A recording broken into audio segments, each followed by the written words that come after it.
శుభంతో పాటే ఈరోజు థియేటర్స్ ని పలకరించిన మరో cinema single. Geetha Arts banner, కళ్యా ఫిల్మ్స్ బ్యానర్స్ పై వచ్చిన ఈ సినిమాలో శ్రీ విష్ణు హీరోగా, కేతికా శర్మ, ఇవానా హీరోయిన్స్ గా నటించారు. మరి సింగిల్ గా వచ్చిన శ్రీ విష్ణు శామ్ ని దాటుకొని సక్సెస్ కొట్టాడో లేదో చూసేద్దాం. పక్కింటి కుర్రాడిగా నటిస్తూ యూత్ లో మంచి ఫాలోయింగ్ తెచ్చుకున్న శ్రీ విష్ణు మరోసారి సింగిల్ గా మన ముందుకొచ్చేశాడు. ఇక ఇదే రోజున శామ్, శుభంతో పాటు మరో 4 సినిమాలు థియేటర్లోకి వచ్చిన సంగతి తెలిసిందే. ఇక సింగిల్ విషయానికి వస్తే విజయ్ తన లైఫ్ ని చివరి వరకు సింగిల్ గా లాగించేద్దామని డిసైడ్ అవుతాడు.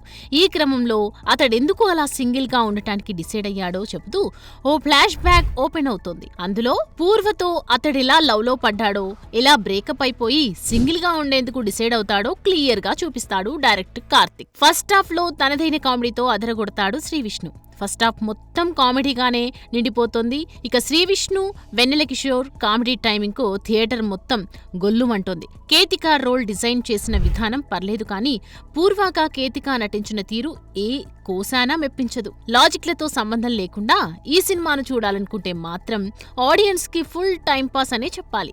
సెకండ్ హాఫ్ లోనూ కామెడీతో పాటు ఎమోషన్, రొమాంటిక్ సీన్లని బాగానే తీసుకొచ్చాడు డైరెక్టర్ కార్తిక్. ఇక రీసెంట్ టైమ్స్ లో సోషల్ మీడియాలో పేలిన కామెడీ, వైరల్ మూమెంట్స్ తో శ్రీ విష్ణు వెండితెరపై రచ్చరచ్చ చేశాడు. ఫస్ట్ సీన్ నుంచి లాస్ట్ సీన్ వరకు ఫన్ అండ్ లిమిటెడ్ అని చెప్పొచ్చు.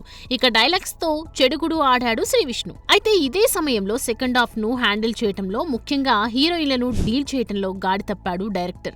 సెకండ్ హాఫ్ లోని కొన్ని సీన్లతో పాటు స్క్రీన్ ప్లే కూడా కాస్త నెగిటివ్ గానే మూట కట్టుకుంది. ముఖ్యంగా ఎమోషనల్ సీన్స్ తెరకెక్కించటంలో జస్ట్ పాస్ అయిపోయాడు డైరెక్టర్. మ్యూజిక్ కూడా సోసోనే. అయితే లాజిక్లతో సంబంధం లేకుండా వెళ్తే మాత్రం మంచి ఫన్ రైడ్ అని చెప్పక తప్పదు.